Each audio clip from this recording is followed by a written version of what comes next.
Fala galera, tudo bem com vocês? Hoje nós vamos ver alguns vídeos do Mike Santana explicando algumas histórias da WWE que vão até a WrestleMania 40. Hoje vamos assistir Seth Rollins vs Drew McIntyre.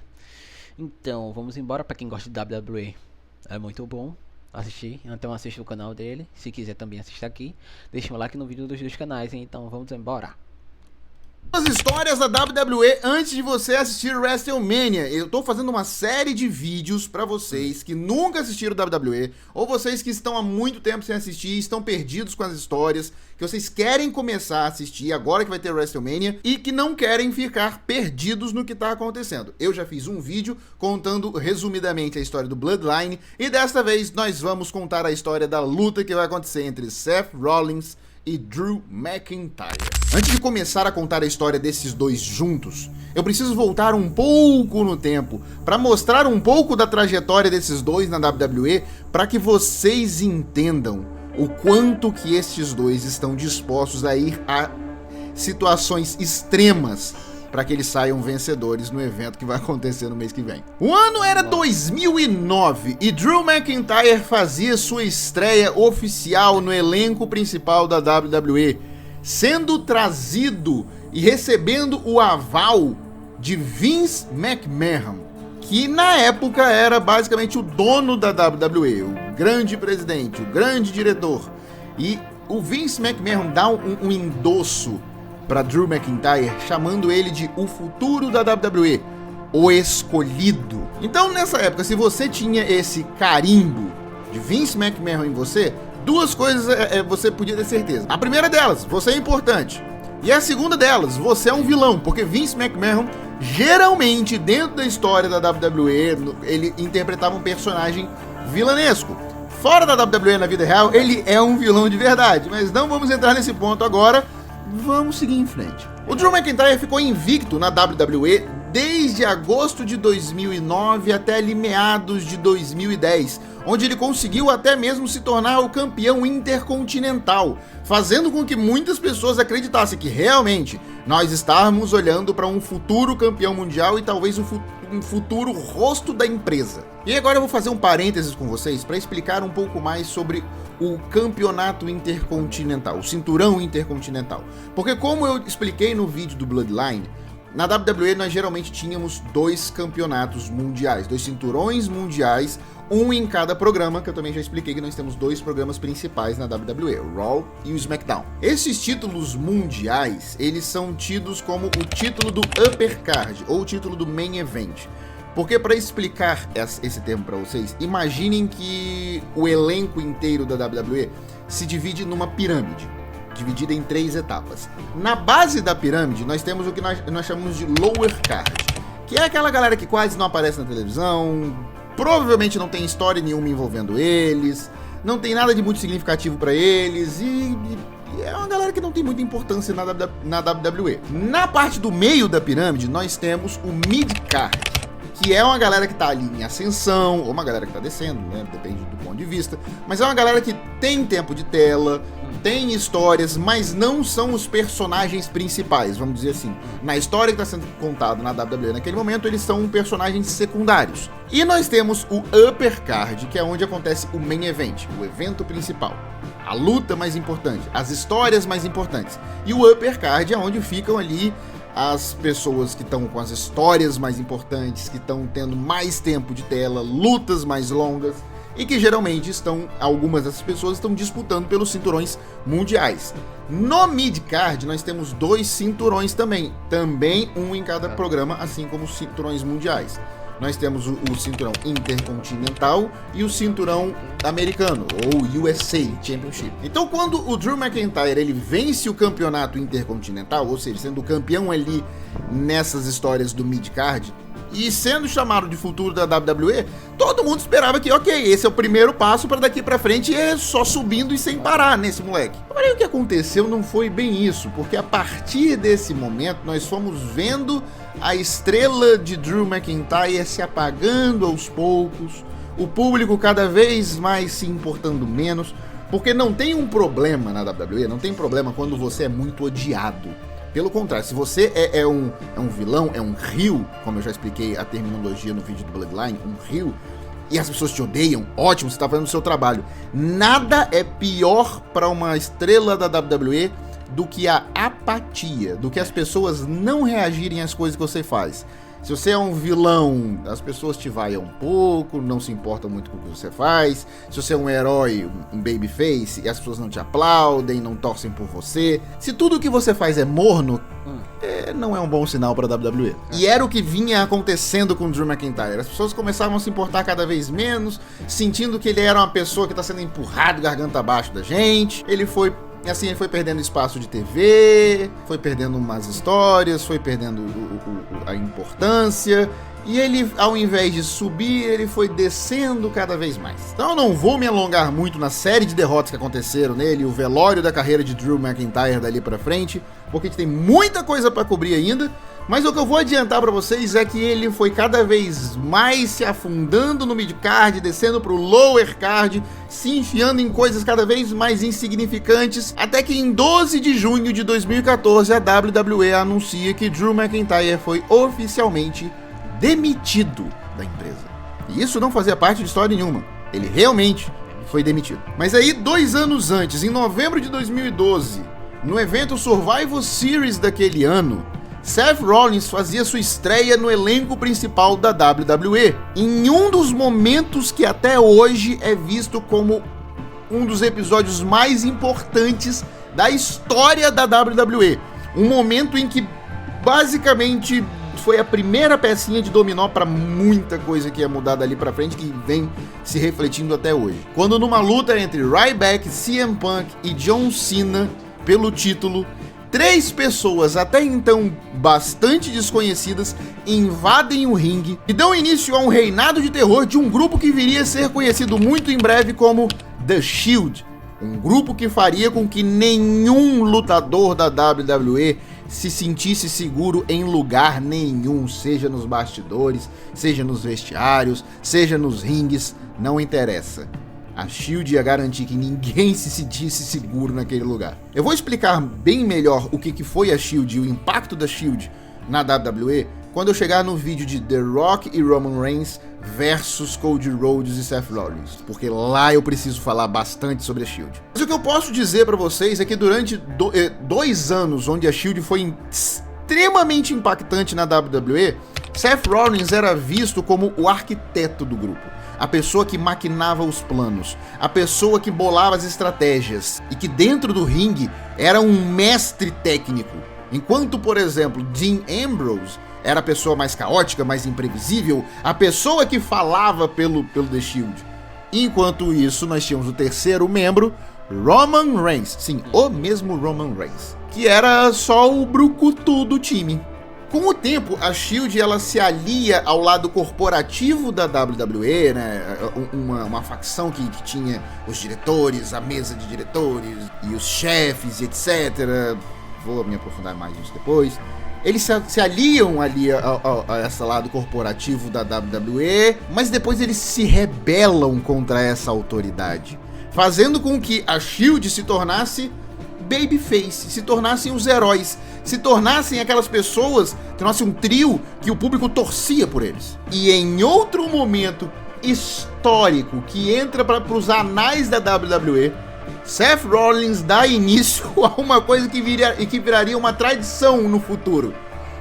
Dá uma cadeirada nas costas de Roman Reigns e trai a Shield, desmantelando o grupo de uma vez por todas. Isso fez com que nos anos entre 2014 até 2017, 2018, Seth Rollins sempre estivesse nos holofotes principais das histórias da WWE, sendo ele um campeão ou sendo ele a pessoa a desafiar os campeões. Ele sempre estava no topo da cadeia alimentar, sempre estava ali nas histórias do main event, fazendo alguma coisa pelo menos. Mas o ano de 2018 fez com que Seth Rollins voltasse a algumas casas. Não que ele tivesse perdido ali o apoio do público, as pessoas estivessem abandonando ele, ou que ele estivesse seguindo a mesma linha que Drew McIntyre tinha seguido.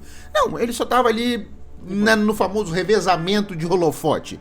ele deu uns passos para trás e ele tava ali no midcard e começou a protagonizar o cenário pelo cinturão intercontinental. Até que ele consegue conquistar o cinturão intercontinental quando ele venceu Finn Balor e The Miz no WrestleMania 34. Mas, porém, todavia, entretanto, o reinado de Seth Rollins como campeão intercontinental não durou muito tempo. Porque 2 meses depois de vencer Finn Balor e The Miz, Seth Rollins perdeu o seu cinturão para Dolph Ziggler.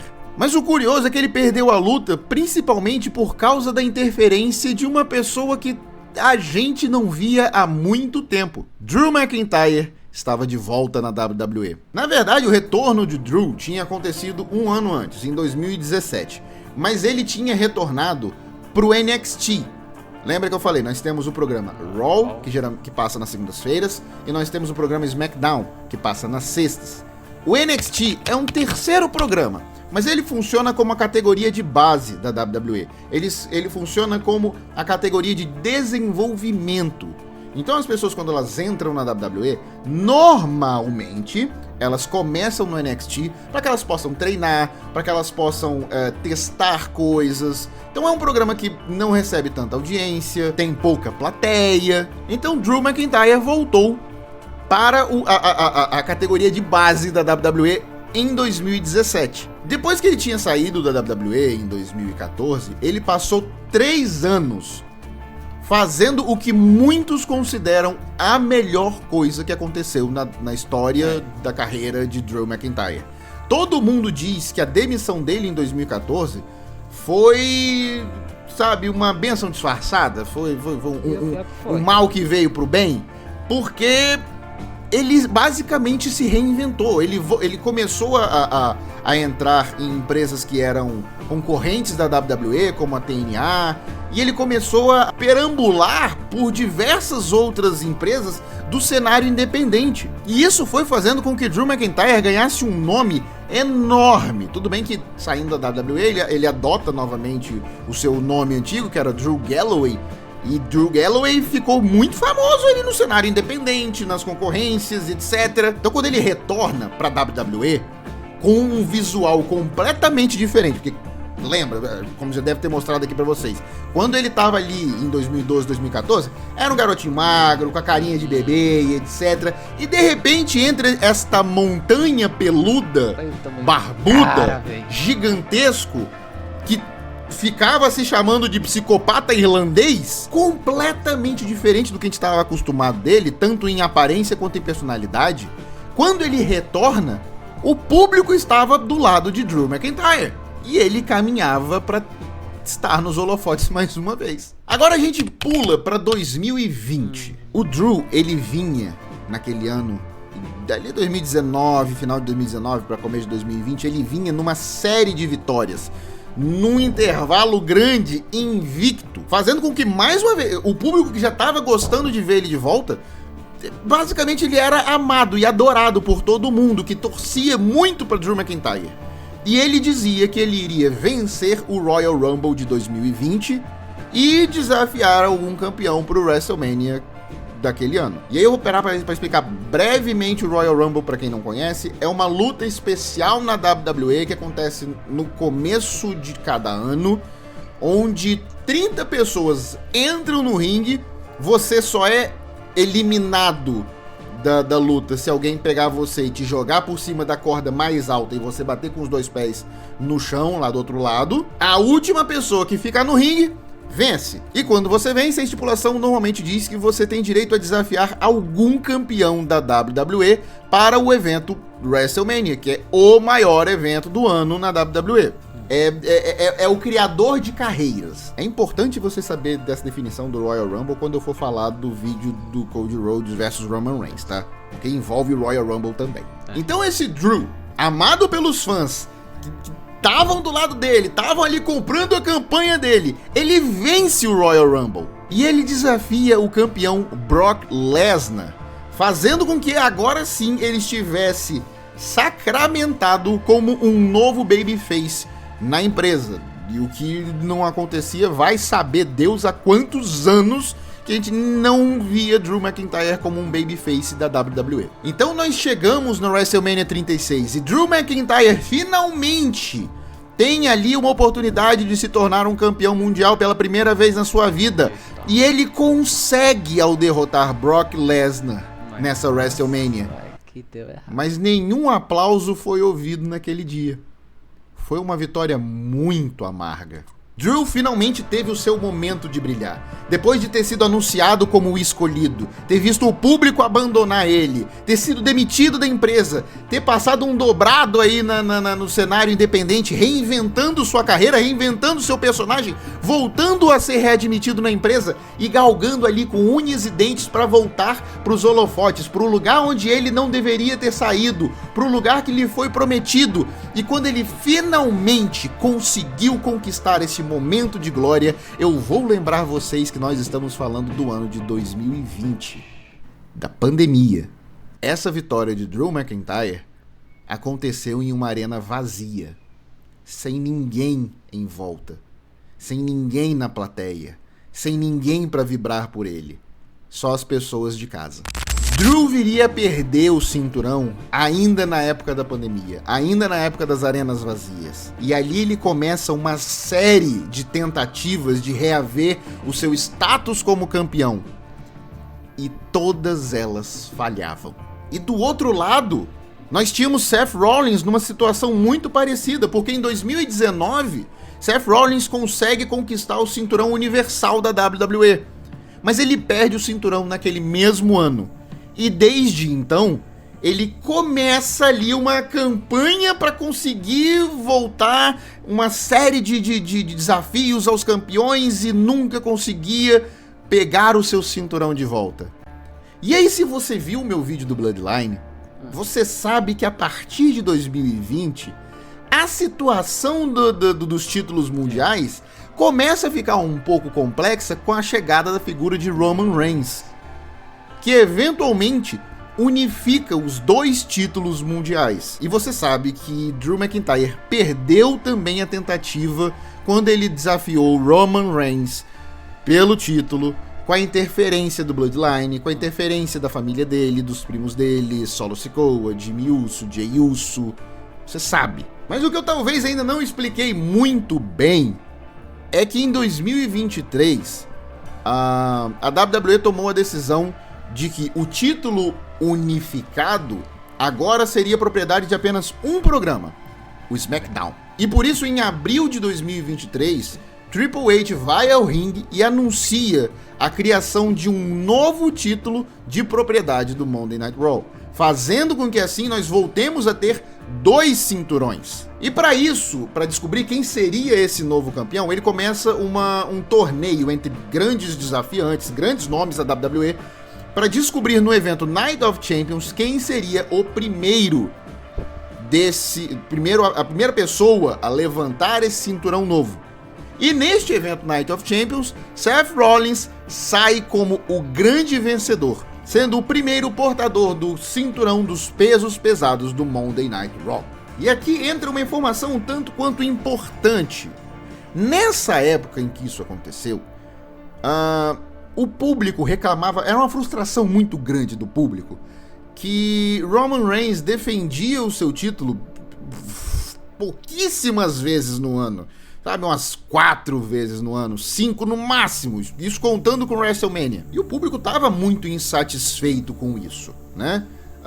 E essa insatisfação entra para as histórias que nós estávamos vendo. A WWE não ignora essa insatisfação, ela incorpora essa insatisfação do público na história e faz com que Seth Rollins seja um campeão combativo. Seth Rollins diz, ele verbaliza que ele não queria ser um campeão como o Roman Reigns, um campeão que aparece uma vez na vida, uma vez na morte. Ele estaria lá defendendo esse cinturão quantas vezes fossem necessárias, com a frequência que fosse necessária, e sempre que alguém desafiasse ele pelo cinturão, ele iria aceitar e ele iria lutar. E isso nos rendeu várias lutas pelo cinturão, por pessoas que estavam ali no upper card, no main event, né? Pessoas que a gente sabia que era de alto calibre da WWE, mas que não figuravam ali, não protagonizavam as histórias envolvendo o cinturão mundial, porque não eram pessoas que se misturavam com o drama do Bloodline,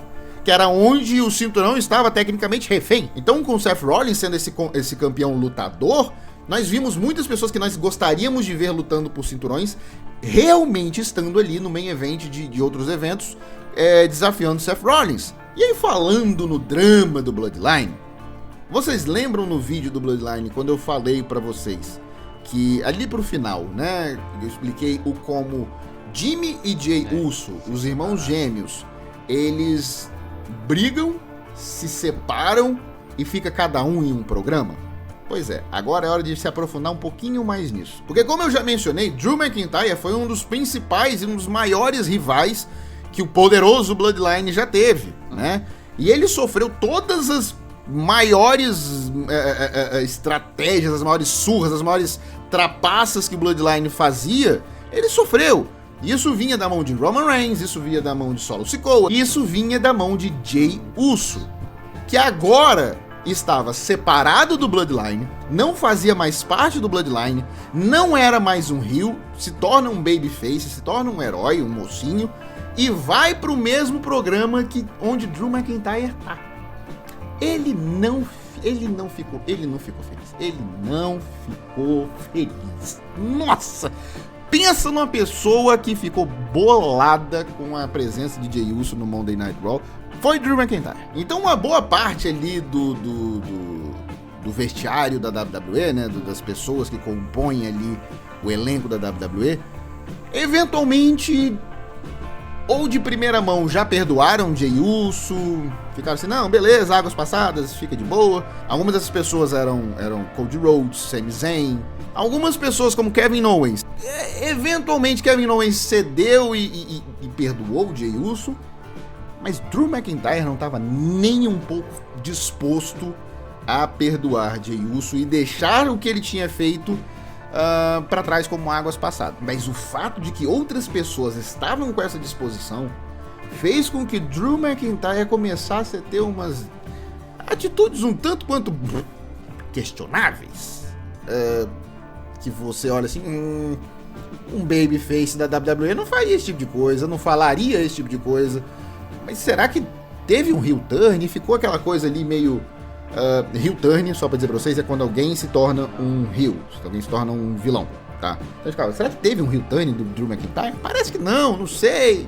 Então tava águas muito cinzas. Mas finalmente, depois de tanta gente desafiando Seth Rollins pelo cinturão, era a hora de Drew McIntyre. Então, em outubro de 2023, no evento Crown Jewel, nós tivemos a luta entre Seth Rollins e Drew McIntyre pelo cinturão, e o Drew McIntyre perdeu de novo. Essa derrota de Drew McIntyre marcou, é tipo a virada de chavinha. Ele começou ali uma mudança sutil, mas extremamente crucial para que a gente chegue no ponto onde estamos hoje. Ele começa a ficar mais paranoico, ele começa a ficar mais agressivo, ele começa a ficar mais sarcástico, e ele foi caminhando cada vez mais perto, mais próximo do famoso heel turn.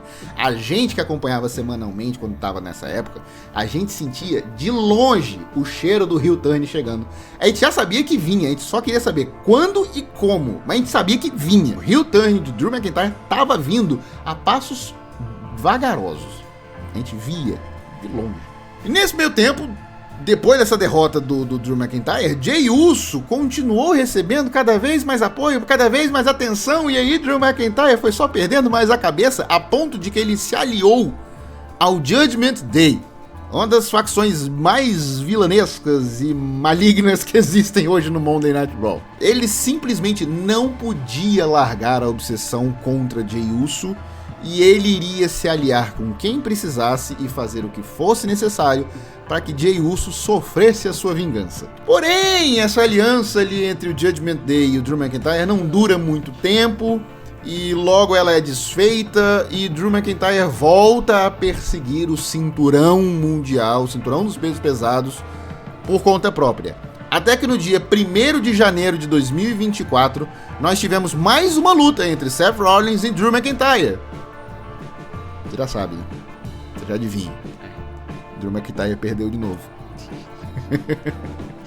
Mas não é culpa dele. Ninguém tava ganhando do Seth Rollins. É errado eu dizer que Drew McIntyre perdeu de novo. Seth Rollins ganhou de novo. Seth Rollins estava ganhando de todo mundo. Finn Balor, Sami Zayn, Jey Uso, Shinsuke Nakamura. Todo mundo que enfrentava Seth Rollins perdia. Então não é culpa do Drew. Como eu disse, Seth Rollins ele estava defendendo o seu cinturão. Se alguém chegasse na esquina e falasse, tô te desafiando pra semana que vem pelo cinturão, ele falou, beleza, te vejo lá. E era isso. Ele continuava sendo esse campeão combativo, mesmo quando o gerente geral da WWE aconselhou ele a pegar leve, porque ele estava começando a acumular lesões no corpo dele, principalmente uma lesão nas costas dele, que era extremamente delicada, extremamente dolorosa e que poderia acabar com a carreira dele de uma vez por todas. Isso é sério, isso não é uma invenção não, tá? Ele realmente tem essa lesão nas costas. E eu concordo que ele devia descansar. Esse homem vai morrer.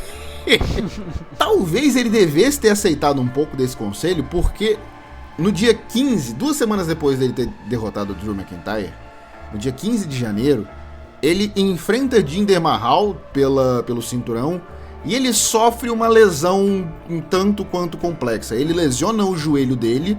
E mais uma vez, essa lesão aconteceu de verdade, a ponto de que os médicos da WWE orientaram de que ele precisaria passar por uma recuperação que poderia levar até 6 meses.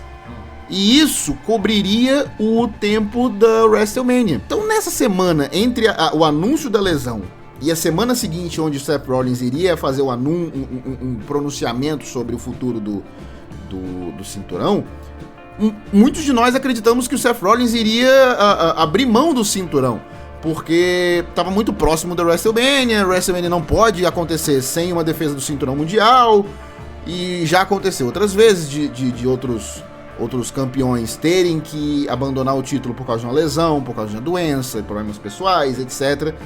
Já tinha acontecido, a gente imaginava que isso ia acontecer, e contrariando todas as orientações médicas, o Seth Rollins aparece no ringue e fala, eu vou lutar no WrestleMania, eu vou ficar bom até lá e eu vou lutar no WrestleMania. E a gente falou, duvido, mas tá bom.